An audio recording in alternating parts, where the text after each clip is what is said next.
so that you at least go through your pitch. Okay, so I'm going to be really quick while we have you here. So what we're doing is Sure. we're solving game discovery. This is a major problem that affects between 75 and 90% of the games on the industry. We already are partnered up with some of the largest players in the space because of this unique algorithm we have. It's manual right now. The goal, once we get funded, is to semi-automate it and digitize it. Mm-hmm. But we're partnered with Tencent Games. Tencent is the 8th largest company in the world and the largest gaming company in the world. We're also partnered with Digital Distribution Management. They're the largest gaming agency in the world. Our core business model is very similar to Spotify and Twitch. It's a freemium business model. So you can use the ad-supported app for free. We already had the ad system implemented. Or you can pay a monthly fee to remove ads and unlock premium content. We've been producing original content since January, and we're already starting to get about $200 a month in revenue off of that. So another part of the investment goal is to scale that content so we can scale the revenue associated with it. How much revenue you're saying you have generated since last month? $200 a month in that. We just started that in January. And I want to clarify, the revenue is low because my brother and I, since 2013, have been working on this part-time. We weren't able to raise a seed round, so we've been bootstrapping for the last 6 years. What should have been 18 months of development time has taken us 6 years to do. So the goal, once we get the funds, is to bring full-time resources on so we can actually capitalize on the major opportunity in front of us. Okay, so let me clarify a little. Still here. Hello? That's okay. Yeah, okay. So I can't see you actually. So, okay, couple of things that I need to ask you here at this point is you said you're already in partners with a couple of companies. So in what capacity you are in partnership with Tencent? We have a strategic marketing partnership where we're promoting their Games Without Borders program, which is a global program specifically for indie games. And we're also referring games to them to be published in their ecosystem. They're based in China. With DDM, Digital Distribution Management, we have a scouting partnership with them. For every developer we refer to them, they give us a percentage of all the revenue they generate from that developer in perpetuity. So the more developers we refer to them that they sign, the more revenue we generate from that relationship. Okay. So what sort of deal do you have with them? Like, it needs to be like, it needs to have a kind of like, if you are in a collaboration, what sort of collaboration it is? I understand, like, that's the understanding between you two, like, they're going to give you, these are services that those companies provide. So how you guys, like, what's your monetary side of it? What's the deal? Are you sharing some sort of profits or some sort of equity with I don't them? know how much detail I can that? go into with the business arrangement, but it is a revenue share. And I can discuss that offline, but I don't know if I can disclose that on a live event.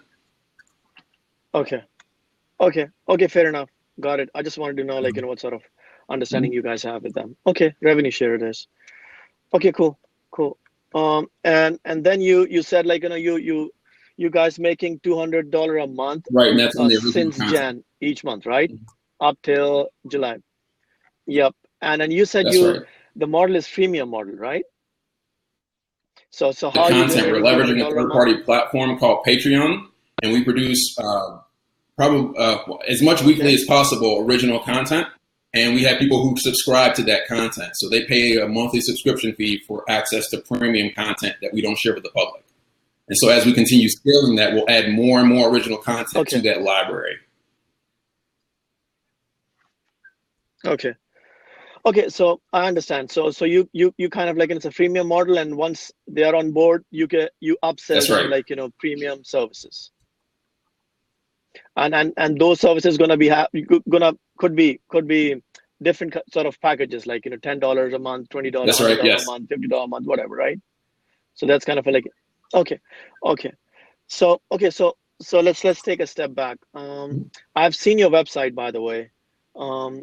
I like it. I like the concept, but I need to understand fully and grasp, what is the sole purpose of this website? Like, what's the primary objective of this? Excellent question. So the primary purpose is to consume media about games. So as an example, while we were building this site, my brother was building this site, I was building our social media audience, which are our future consumers, on Twitter.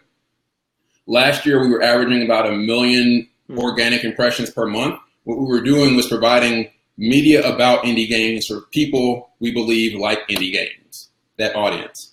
The goal was to then transfer that experience to our site. So you go to our site to watch trailers for indie games, to look at concept art and character designs for indie games, and eventually listen to music from indie games. And once you do that, if you see a game you like, we provide a link to the place where you can go download and play the game. So if you have a Steam account and the game is on Steam, you can either wishlist the game if it's not launched yet, or you can go buy the game if it is launched. And the goal is to expand that to include all platforms and all genres. So mobile devices, smart TVs, VR, every platform where a game exists, we want to have a way for you to go buy the best indie games from around the world because the entire catalog is curated.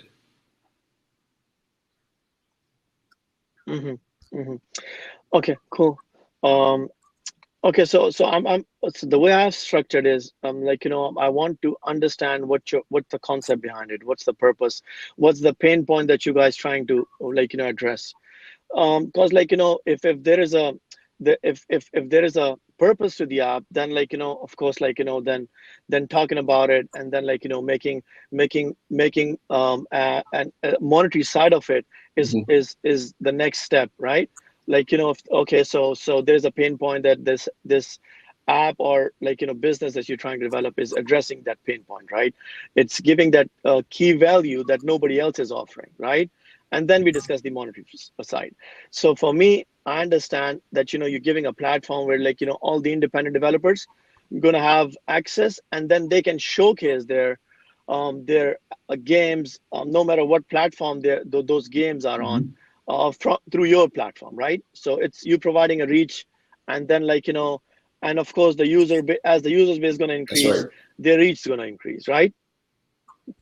Okay, so okay, my next question is, as an investor or potential investor, what is that one um, main thing, that VA value addition that you bringing into the table, that you think that nobody else can? Is there a feature that you say oh, what if there's another party which is financially more strong and has a more backup, um, won't produce something like this, and have bigger marketing budgets, and eat up your business formula, and have bigger reach, and then and you become sort of again a smaller fish, or maybe won't be able to compete with them. So what is that edge that you bring to the table, that other people, if they want to venture into it, or other parties would want to venture into it, won't be able to catch up on That's a great your question. I idea? believe our edge is that we are both gamers playing games, looking for the best games around the world, and indie developers, future indie developers trying to sell our game. If you look at the gaming industry, Steam outside of China is the number one PC distribution platform and e-commerce platform in the world. They tried to solve game discovery and they failed. Back in 2014, I believe they failed. Or 2017. They started in 2014 and failed in 2017. There was a venture-backed company in London or in the UK that was backed by London Venture Partners. They tried to solve game discovery and they failed. The reason those two companies and other companies like them fail is that this problem is complex. You can't have a successful indie game ecosystem in the same ecosystem where AAA games exist. So if you look at Steam, they sell both indie games and AAA games. A perfect example, they had a Steam sale a few weeks ago, and they were giving away a free game to their users out of the top 3 of their wish list. They didn't communicate it properly, so what happened was their users ended up deleting all of the indie games from their wish list so they could win a free AAA title. The same thing happened with the platform that was funded by the London Venture Partners. They failed because they started as indie, and then they added AAA games to their indie-only ecosystem. Ours is laser-focused exclusively and forever exclusively on supporting indie games.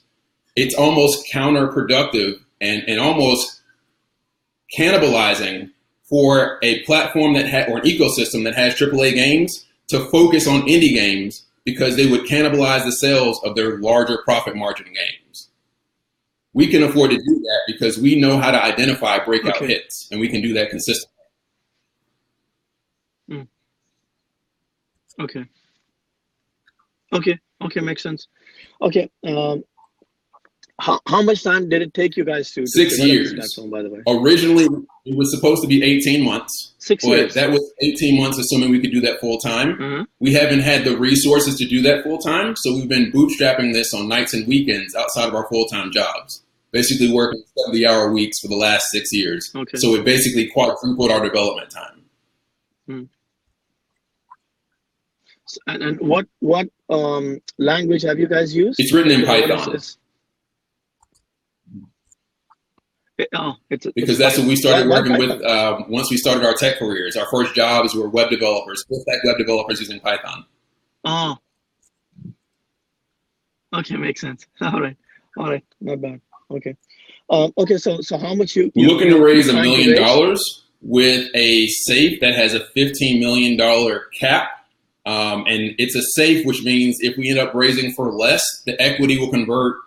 The investor's money will own a larger percentage of our company. So it has implicit down round protection. The reason it's a $15 million cap is our goal, once we are fully funded, is to acquire 500,000 users in the first 12 months. If we do that, we project we'll generate $2.56 million in gross revenue with a net revenue of $1.56 million at a 9x multiple is around a $15 million valuation. That's if everything goes perfectly. That's a good problem to have. Mm-hmm. If we miss that mark, again, we have to raise at a lower valuation. Then the investors are rewarded for taking that risk with us. So we're betting against ourselves in favor of our investors. Either we hit our mark and we're rocket ship to the moon, or we missed a couple of steps and we're going to give the investors more equity. Hmm. Okay. Okay, so it's pretty ambitious. So do you have all those numbers, like, roadmap already, Yes. like, how you're going to achieve all those numbers? Because now you're talking about huge numbers. Though looking at it, though you have two big partnerships in terms of marketing, and like, in scouting, you already have on board, and still you guys making 200 a month. So my biggest question is, I would like to see your roadmap. How you claiming to have these numbers achieved within this time frame? So that's the key, actually. Only then we can see, like, how we can go about it, or how much investment is feasible, and then where you're going to use it. That's the other question that I have. Like, if you say, like, you're looking at at a 1 million raise, what are the objectives that, let's say, like, if all the numbers add up, and say I buy the whole roadmap that you guys have planned, and like, how you generating all the revenue and everything. So that's, hypothetically speaking, that's a good, right? That's a go sign. What purpose are you going to use this 1 We million want to for? use it very strategically and conservatively. So out of the $1 million, the first $200,000 would go to keep my brother on full time for the next 2 years. So bring the entire full time team on for 2 years, so 24 months of runway. He is currently full time, but right now our budget will only let him stay full time another 4 to 6 weeks. At which point he'll have to go back to part time, like I'm part time now. He's the one who's developed the app and the ecosystem for the last 6 years. And his next step is to build an API so that we can further expand our brand by integrating with third-party systems. Just like we integrated Steam into our system, we'll integrate our platform into platforms like Facebook and Twitter, and each of the sites for the indie studios in our ecosystem, so that we can access and leverage their communities as we help them grow. That's going to contribute to our numbers, our 500,000 users. The second use is $150,000 over 2 years, so a $75,000 annual salary, to bring on our esports director. He's currently in LA. He was a former professional esports player for Dead or Alive, and then he became an international esports consultant. EA flew him out to Spain to run their FIFA activation. So our goal is to grow an indie game league. Right now, if you look at the top 10 esports games for 2018, nearly 30% of them were created by independent game developers. So we understand, if you look at Rocket League, it's technically indie, or started indie, League of Legends, Clash of Clans. We know several other games in our network that have amazing esports potential, and we can build an entire league around those games. Where you see Call of Duty League is only Call of Duty, League of Legends is only League of Legends. We'll have a multi-genre league, which gives us mass market appeal because there'll be something for everyone in that league. The third piece is Mark Stokoff. He formerly produced content and video content shows for Jimmy Kimmel and Jimmy Fallon. He lives here in Tampa. We want to bring him on full time so we can then again create that original content that not only will we get subscription revenue to, but we'll also license out to third-party platforms. Netflix just last week or 2 weeks ago announced that they're making an entire series of animated content around an indie game. So we know that that content has that opportunity, and we're going to be the ones producing and licensing that content. To the Netflixes, the Hulus, the Amazons, everyone's doing this. And then the next piece of this is a $100,000 budget for over 2 years, so $50,000 a year, to support the esports initiative. $100,000 budget over 2 years, 50 each year, to support the original content, buying the equipment, getting people to help put the content together. And then a $200,000 budget that will partially support our infrastructure costs, but will more importantly go to evolve our platform from just being B2C to be B2B. Are you familiar with PitchBook? We're going to evolve our platform into the PitchBook for the gaming industry, where your Netflixes and your Googles and your Apples and your EAs and your Tencents, who are all seeing the value of investing in indie games, leverage our platform so that one of them can find the next breakout hit before the other does. And we know the demand exists because we have these partnerships on a one-on-one basis. We don't have a platform to facilitate that partnership. We're building those relationships one at a time. So we have a one-on-one contract with, or a business agreement with Tencent Games. We also have a one-on-one with DDM, our scouting arrangement with them. So we want to build a platform to scale that business relationship across all the major players in the industry. Google is getting in, like I said. Apple just announced they're going to invest $500 million over the next couple of years in original content. They have their own arcade that they're launching. A significant portion of those are indie games. None of them have discovery solved, but all of them need discovery solved in order to compete with each other, especially as they start digitizing consoles. Consoles are getting ready to go away. The thing that's going to make a platform differentiate itself from the others is their content. Content is king, and we're going to be really the only players in the space who can identify studios before they go to commercial launch, so that people like your Googles and your Apples can invest in those studios early. For example, Microsoft they bought Mojang, which created Minecraft, for $2.5 billion.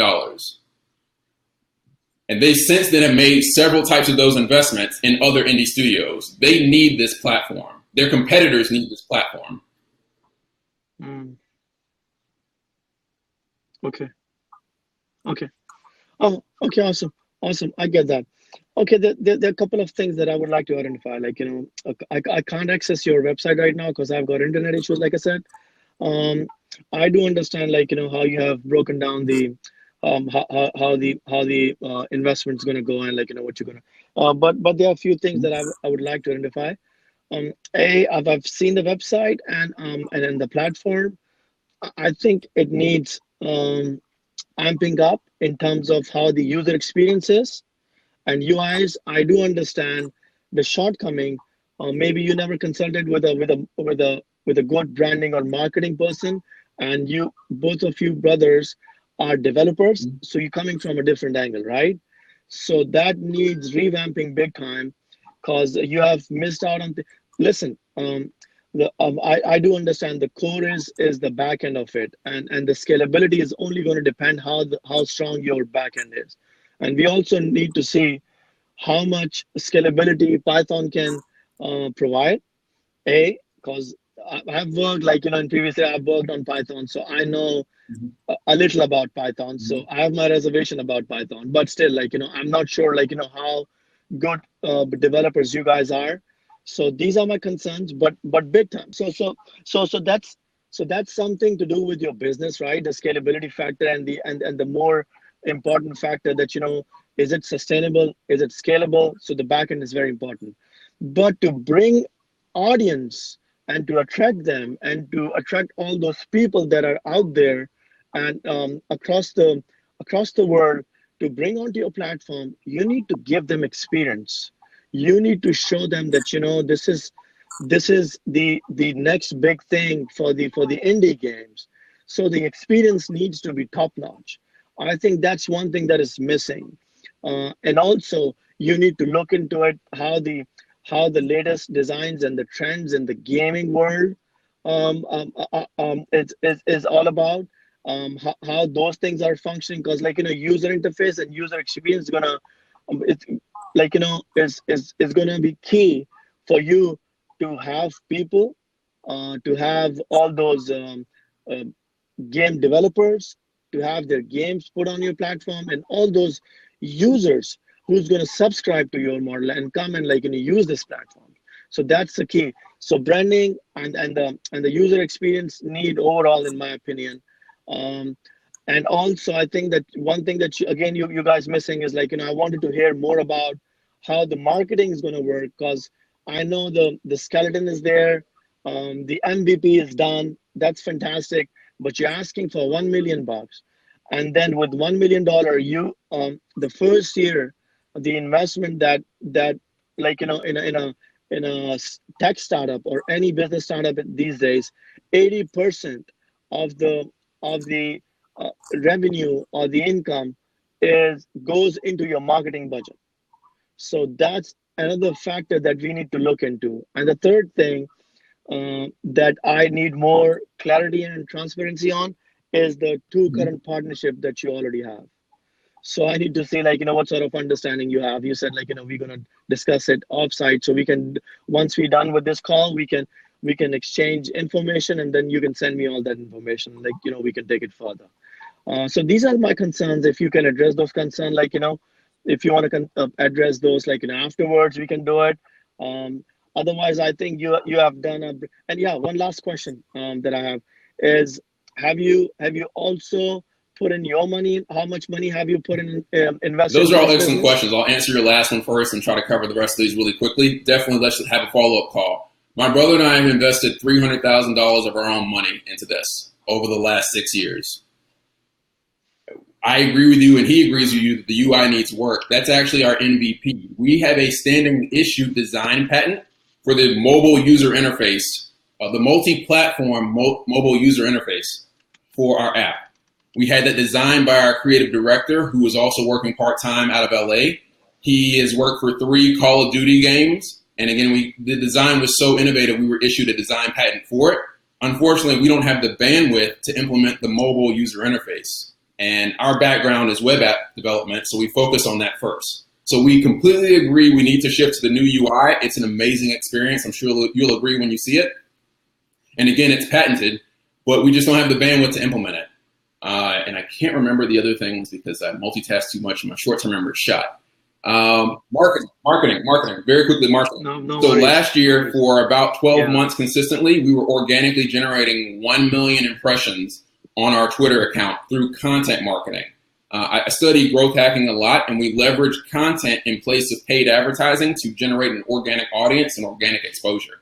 So the goal was to take that process, which worked consistently for us for a year, and integrate it into our site. Malcolm's already integrated tools that allow for people to share content from our site to third-party platforms like Twitter and Facebook.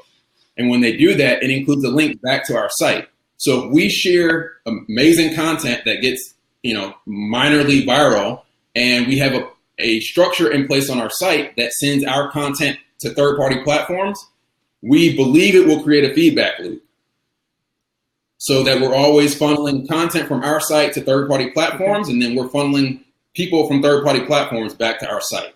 That allows us to reduce our paid advertising spend. We understand it does have value, but again, we're bootstrapping. So we're trying to cut corners and save costs wherever possible while maintaining the highest level of quality standards. Yeah. Okay. Fair enough. Fair enough. One last question before we wrap it up. Why just website? Why We not actually app? started with an app. We were building a multi-platform app. So we build the app one time with Unity and deploy it to smart TVs and computers and mobile devices and gaming consoles.